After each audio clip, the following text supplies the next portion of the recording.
모텔 청소부였던 남자가 10조 기업을 만들었습니다. 그 옆에는 신발을 내다 팔아 서버비를 댔던 고등학생이 있었습니다. 이 아이는 훗날 3조 5천억 원짜리 기업을 세웁니다. 두 사람은 지금 한국 스타트업 역사에서 가장 드라마틱한 이름으로 불립니다. 야놀자와 무신사. 그런데 진짜 이야기는 이 이름이 알려지기 전에 있습니다. 아무도 보지 않던 그 시절, 아무것도 없던 그 방 안에서 이 두 사람은 무엇을 하고 있었을까요? 여러분, 한 번쯤 이런 생각을 해보셨을 겁니다. 나도 뭔가 해보고 싶은데, 근데 지금 내 상황이 이러니까 좀 더 준비되면 그때 시작해야지. 그 준비는 언제쯤 끝날 것 같으십니까? 오늘 제가 말씀드릴 두 사람은 준비가 전혀 없었습니다. 돈도 없었고 배경도 없었고 제대로 된 학벌도 없었습니다. 한 명은 주식으로 전 재산을 날리고 숙식을 해결하기 위해 모텔 청소를 시작했습니다. 또 한 명은 아끼던 운동화를 중고로 팔아 서버 유지비를 충당했습니다. 그 이야기의 끝에서 두 사람이 만든 것이 무엇인지 여러분은 곧 알게 됩니다. 그리고 그 순간 여러분은 준비라는 단어를 다시 정의하게 될 겁니다. 이 두 이야기에는 한 가지 공통점이 있습니다. 가장 결정적인 반전은 항상 아무도 보지 않는 순간에 일어났다는 것. 그 반전이 무엇인지 지금부터 보여드리겠습니다. 1978년 2월 충청북도 충주. 이수진은 4살 때 아버지를 잃었습니다. 6살 때 어머니도 집을 떠났습니다. 조부모 손에 자란 그 아이는 초등학교 고학년이 될 때까지 글을 제대로 읽지 못했습니다. 국어 교과서를 손에 쥐고 앉아 있어도 글자가 눈에 들어오지 않는 날이 있었습니다. 그는 시급대 고등학교를 나왔고 지방 전문대 금형과를 졸업했습니다. 세상이 그를 위해 만들어 놓은 자리는 없었습니다. 전문대를 마친 뒤 이수진은 방위산업체에서 산업기능요원으로 병역을 마쳤습니다. 이후 자신이 모은 돈을 주식에 넣었습니다. 4천만 원이 전부였습니다. 그 돈이 전부 사라졌습니다. 갈 곳이 없었습니다. 먹을 것도 잘 곳도 없었습니다. 그래서 그는 숙식이 해결되는 곳을 찾았습니다. 모텔이었습니다. 2001년 그는 모텔 청소부로 일을 시작했습니다. 이수진은 훗날 이렇게 말했습니다. 그때 평생 할 실패를 한꺼번에 다 해버렸다고 생각했습니다. 그런데 여기서 첫 번째 복선이 생깁니다. 그는 청소를 하면서 무언가를 봤습니다. 손님이 어디서 오는지, 예약은 어떻게 이루어지는지, 모텔 업주들은 어떤 정보를 필요로 하는지, 아무것도 없던 자리에서 그는 보기 시작했습니다. 2001년 경남 통영. 조만호는 고등학교 3학년이었습니다. 수능을 앞두고 있었지만 그의 머릿속에는 다른 생각이 가득했습니다. 신발이었습니다. 나이키, 아디다스, 한정판 스니커즈. 그는 좋아하는 신발 사진을 보고 모으고 이야기하고 싶었습니다. 그래서 인터넷 커뮤니티를 하나 만들었습니다. 이름은 이랬습니다. 오진장 신발 사진 많은 곳, 줄여서 무신사. 수험생이 공부해야 할 시간에 그는 신발 사진을 올리고 있었습니다. 회원이 하나둘 모였습니다. 나중에는 꽤 많아졌습니다. 그런데 문제가 생겼습니다. 서버가 무너질 것 같았습니다. 서버비를 낼 돈이 없었습니다. 조만호는 집에 있던 신발을 꺼냈습니다. 아끼던 나이키 한정판이었습니다. 그 신발을 중고로 내다 팔았습니다. 그 돈으로 서버를 유지했습니다. 훗날 그 신발을 사간 사람은 인증글을 남겼습니다. 그때 내가 산 신발이 무신사 창업자의 것이었다. 그 인증글이 퍼진 건 2020년이었습니다. 무신사가 이미 수조 원짜리 기업이 된 뒤였습니다. 그런데 진짜 문제는 여기서 끝이 아닙니다. 두 사람은 서로 전혀 다른 길에서 출발했습니다.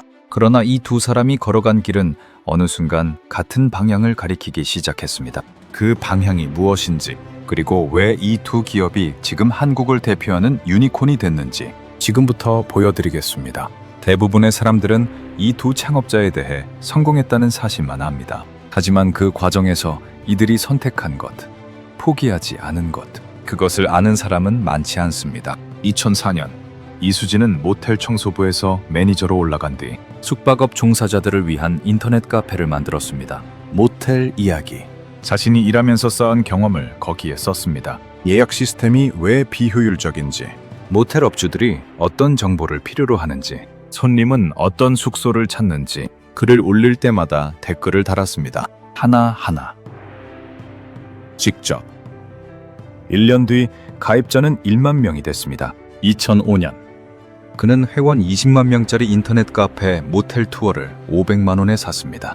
자신이 가진 돈 거의 전부였습니다. 그리고 1년 만에 그 카페 회원을 30만 명으로 키웠습니다. 그런데 그 성공이 정점에 달할 무렵 사건이 하나 터졌습니다. 경쟁사가 모투라는 상표권을 먼저 등록했습니다. 이수진이 만들고 키우고 30만 명을 모았던 그 브랜드 참표를 빼앗겼습니다. 전 직원이 단체로 사표를 냈습니다. 그리고 경쟁사로 갔습니다. 방에 남은 건 이수진과 공동 창업자 단 2명이었습니다. 그 방에서 얼마나 오래 침묵이 흘렀는지는 기록에 없습니다. 이수진은 새 이름을 찾아야 했습니다.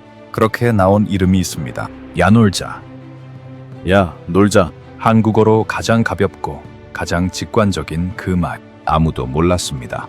그 이름이 훗날 10조 원의 이름이 될 줄은. 조만호는 2003년 무신사닷컴을 독립시켰습니다. 그런데 문제가 있었습니다. 이 사이트는 돈을 벌지 못했습니다. 패션 정보를 모으고 사진을 올리고 리뷰를 쌓는 곳. 사람은 모였습니다. 그런데 수익이 없었습니다. 조만호는 그럼에도 무신사 매거진을 만들었습니다. 직접 브랜드를 취재하고 화보를 찍었습니다. 신진 디자이너들에게 연락을 돌렸습니다. 우리가 사진 찍어줄게요. 우리 사이트에 올려드릴게요. 아무 대가 없이. 그렇게 6년이 지났습니다. 돈이 들어오기 시작한 건 2009년이었습니다. 무신사 스토어를 열었을 때입니다. 커뮤니티를 운영하던 사람들이 스토어를 열었습니다. 그 스토어에서 처음 판 게 무엇이었는지 카바나지였습니다. This is never that 였습니다. 당시엔 아무도 몰랐던 브랜드들. 조만호는 그 브랜드들을 먼저 봤습니다. 그리고 아무도 팔아주지 않을 때 팔아줬습니다. 심리학에는 이런 개념, First Mover Advantage, 먼저 움직인 사람이 갖는 이점. 조만호는 다른 사람들이 무시한 브랜드들을 먼저 알아봤습니다. 그리고 그 브랜드들이 커지자 무신사도 함께 커졌습니다. 2024년 무신사의 연간 거래액은 4조 5천억 원이 됐습니다. 매출 1조 2천억 원, 패션 플랫폼 최초로 연매출 1조 클럽에 들어갔습니다. 그런데 아직 더 큰 이야기가 남아 있습니다. 다시 이수진으로 돌아갑니다. 2013년 야놀자는 모바일 앱을 출시했습니다. 스마트폰이 보급되던 그 시기, 당일 예약이 가능한 숙박 앱.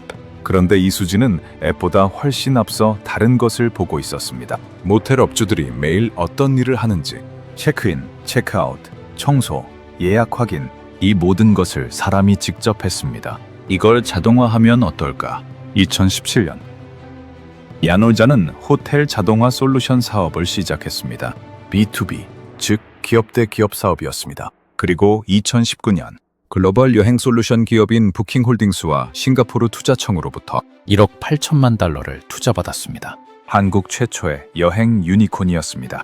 2021년 손정의 소프트뱅크 비전 펀드가 야놀자에 들어왔습니다. 투자 금액은 약 2조 원, 기업 가치는 10조 원으로 인정받았습니다. 모텔 청소부에서 시작한 지 20년이었습니다. 만약 당신이 4천만 원을 주식으로 날리고 모텔 청소부가 되던 그 순간에 있었다면 어떤 선택을 하셨겠습니까? 여기서 중요한 게 있습니다. 이수진도 조만호도 쉬운 길을 선택하지 않았습니다. 이수진은 3표를 빼앗기고 직원 전부를 잃었을 때 사업을 접을 수 있었습니다. 조만호는 서버비가 없을 때 커뮤니티를 닫을 수 있었습니다. 대신 이수진은 이름을 바꿨습니다. 조만호는 신발을 팔았습니다. 둘 다 포기하는 대신 다른 것을 내놨습니다. 그 이면에는 아무도 몰랐던 사실이 숨어 있었습니다. 그 사실이 지금부터 나옵니다. 여기서 앞에 심어둔 2개의 복선이 동시에 열립니다. 이수진이 모텔 청소를 하면서 봤던 것, 조만호가 신발을 팔면서 지켰던 것, 그 2가지는 사실 같은 말입니다. 이 산업을 아무도 제대로 보지 않았다. 2001년 한국에서 모텔은 음지의 공간이었습니다. TV 광고에서 절대 나오지 않는 업종, 사람들이 이름조차 드러내놓고 말하지 않는 곳. 그런데 이수진은 거기서 4년 6개월을 일했습니다. 청소부로 시작해서 매니저가 됐고 지배인 수준까지 올라갔습니다. 그가 본 것은 이것이었습니다. 이 산업에 디지털이 없다. 예약 전화는 사람이 직접 받았습니다. 가격도 빈 방도 손님 정보도 모두 수기로 관리됐습니다. 이수진은 이 비효율을 시스템으로 바꾸겠다고 생각했습니다. 그런데 세상은 모텔 창업을 웃었습니다. 거기다 왜 기술을 씁니까? 그런 데가 앱을 써요? 이수진은 대답하지 않았습니다. 그냥 만들었습니다. 그 결과 야놀자는 지금 200개 나라에서 사업을 합니다. 단순한 숙박 예약 앱이 아닙니다. 전 세계 호텔에 AI 운영 시스템을 납품하는 글로벌 B2B 기업입니다. 2026년 현재 야놀자는 분기 통합 거래액 9조 5천억 원을 돌파했습니다. 인도 기업 인수, 중동 시장 진출, 나스닥 상장 준비, 모텔 청소부가 그려낸 그림치고는 너무 큰 그림이었습니다. 그래서 처음에 그가 모텔 청소를 선택했던 겁니다. 돈이 없어서가 아니었습니다. 어쩌면 그는 그 자리에서 가장 중요한 것을 보고 있었던 겁니다. 2009년 무신사 스토어가 열렸을 때 백화점 바이어들은 무신사에 관심이 없었습니다. 대형 패션 기업들은 입점을 거부했습니다. 조만호는 다른 곳을 봤습니다. 동대문 신진 디자이너들, 자신의 브랜드가 있는데 팔 곳이 없던 사람들, 마케팅은커녕 화보 하나 찍을 돈이 없던 사람들. 조만호는 그들에게 직접 화보를 찍어줬습니다. 무신사 매거진에 실어줬습니다. 플랫폼을 통해 판매 채널을 열어줬습니다. 그렇게 성장한 브랜드가 있습니다. Covenant, Disease Never Dead, 키르시, 앤더슨 벨. 지금은 백화점에 입점한 브랜드들입니다. 무신사가 없었으면 아무도 몰랐을 이름들. 무신사의 한 관계자가 나중에 이렇게 말했습니다. 조 대표는 랭킹 최상위 브랜드의 디렉터가 개인 신용대출을 알아보고 있다는 말을 듣고 브랜드의 무이자 자금 지원 프로그램을 만들었습니다. 그 말이 전부입니다. 무신사는 자신이 살아야 브랜드가 살 수 있다는 논리로 움직이지 않았습니다. 브랜드가 살아야 자신이 살 수 있다는 순서로 움직였습니다. 2024년 무신사 연간 영업이익은 1,028억 원. 무신사 스탠다드 상하이 매장 오픈. 2025년 기준 거래액 4조 5천억 원. 기업 가치 3조 5천억 원. 고등학생이 신발을 팔아 서버비를 냈던 그 커뮤니티가 지금 K패션의 글로벌 허브가 됐습니다. 야놀자와 무신사, 이 두 기업은 다른 것처럼 보입니다. 여행과 패션, B2B와 커머스, 이수진과 조만호. 그러나 이 두 이야기를 끝까지 따라가다 보면 단 하나의 공통점이 남습니다. 아무도 보지 않는 산업에서, 아무도 믿지 않을 때, 아무도 알아주지 않아도 계속한 사람. 모텔 청소부는 그 방에서 한국 여행 산업의 미래를 봤습니다. 신발 덕후는 그 커뮤니티에서 K패션의 판도를 바꿔놓을 생태계를 만들었습니다. 그들의 시작은 아무것도 없는 자리였습니다. 그 자리가 지금 이 자리가 됐습니다. 두 사람의 이야기를 하나로 요약하면 이렇습니다.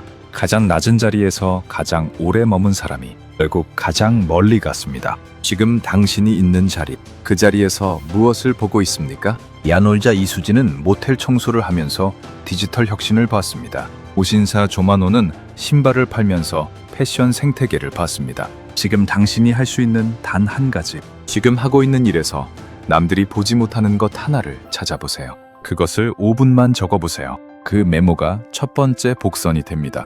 여러분의 삶에서 가장 초라했던 순간, 그 자리에서 무언가를 배웠던 경험이 있으신가요? 그 이야기가 지금의 여러분을 만든 복선이었을지도 모릅니다. 지금 이 이야기가 마음에 닿았다면 오늘 밤 가장 가까운 사람에게 전해주세요. 그 사람도 어쩌면 지금 자신의 복선을 쓰고 있는 중일 수 있으니까요. 감사합니다. K 스토리텔링 채널이었습니다.